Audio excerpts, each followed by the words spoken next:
Operation सिंदूर के बाद की परिस्थितियों से निपटने के लिए भारत अपनी सुरक्षा तैयारियों में किसी प्रकार की कोई कोताही नहीं बरतना चाहता है।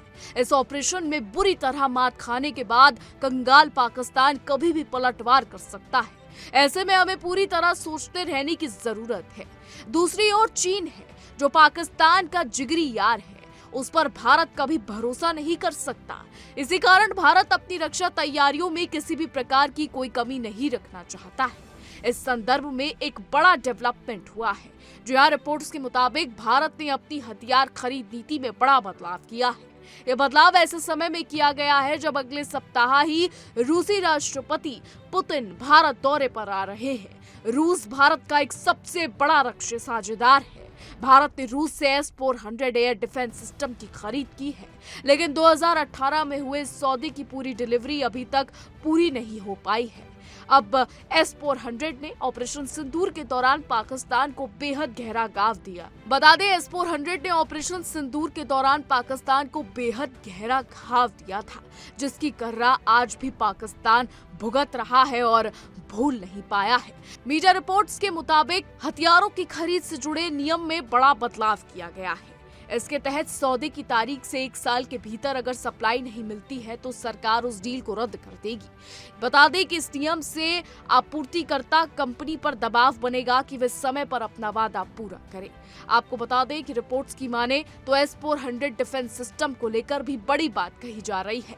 दरअसल भारत ने 2018 में रूस के साथ S-400 के 5 स्क्वाड्रन की डील की थी, लेकिन रूस के यूक्रेन के साथ युद्ध में उलझने के कारण इसकी अभी तक केवल 3 स्क्वाड्रन की ही सप्लाई हो पाई है।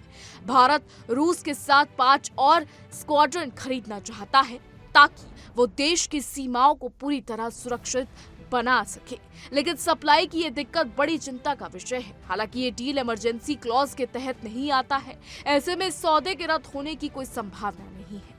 आपको बता दें कि पुतिन के भारत दौरे में इस मुद्दे को उठाया जा सकता है। बता दें वो 5 दिसंबर को भारत आ रहे हैं। उनके दौरे में कई अहम समझौते हो सकते हैं। उन्होंने कहा कि हम रूस से S-400 की डिलीवरी पर स्पष्ट जवाब चाहते हैं। रिपोर्ट्स की माने तो इमरजेंसी हथियार खरीद सौदे को लेकर जो कड़ा फैसला लिया गया है, उसके दायरे में सभी कंपनियां और सभी देश आएंगे। बता दें, अगर इमरजेंसी कॉन्ट्रैक्ट किया गया तो कंपनियां या देशों को 1 साल के भीतर सप्लाई करनी होगी, वरना ये डील रद्द हो जाएगी। बता दें, ऑपरेशन सिंदूर के बाद सरकार ने एक बड़ा नीतिगत फैसला लिया था। उसने तीनों सेनाओं को ये मंजूरी दी कि वो अपने बजट की 15% राशि इमरजेंसी में हथियारों की खरीद पर खर्च कर सकती है। रिपोर्ट्स की माने तो जब राष्ट्रपति पुतिन भारत आएंगे तो बड़ी डील होने के आसार नजर आते हैं। S-400 की डील हो, S-500 की डील हो या फिर Su-57 यानी सुखोई 57। जी हाँ, रशिया का वो विमान जो दुनिया भर में चर्चा का विषय अक्सर बना रहता है।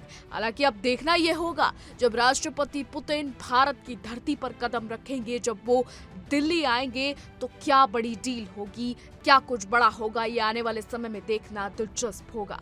हालांकि इतना तो तय है, जब राष्ट्रपति पुतिन भारत की धरती पर कदम रखेंगे, जब वो भारत आएंगे तो वेस्ट वर्ल्ड की नजर यानी पूरी दुनिया की नजर भारत पर होगी। हर कोई ये जानना चाहेगा कि भारत और रूस के बीच क्या बड़ी डील हुई है।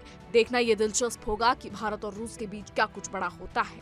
आपको ये भी बताते चलें कि अभी कुछ ही दिनों पहले अजीत डोभाल भी रूस पहुंचे थे, S जयशंकर भी रूस पहुंचे थे। उस दौरान भी बड़ी बातचीत होती नजर आई थी। और अब जब पुतिन भारत आएंगे तो क्या कुछ होगा, ये देखना दिलचस्प होगा। फिलहाल हमारी आज की रिपोर्ट में बस इतना ही। आपकी क्या राय है इस पर कॉमेंट के जरिए जरूर बताइएगा। और ऐसी देश और दुनिया की तमाम बड़ी खबरें जानने के लिए देखते रहिए इंडिया डेली।